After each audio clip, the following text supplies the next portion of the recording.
রোজ রোজ ভাঙা সাইকেল নিয়ে ঘুরতে ভালো লাগে না বাবা, আমার একটা R15 কিনা দাও। কাম কাজ তো কিছুই করস না, আবার R15 মারাও। নিজের ক্ষমতা দিয়া R15 কিনা নিস।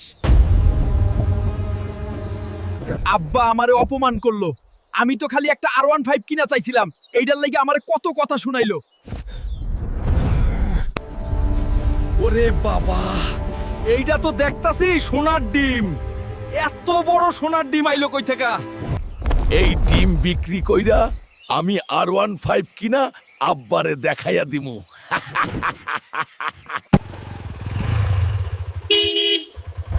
আব্বা কই গেলা? এই দেখো কি নিয়ে আইছি। ওই হালকা, তুই এত দামি গাড়ি কই পাইলি? তুই টাকা চুরি করছস নাকি রে হালকা?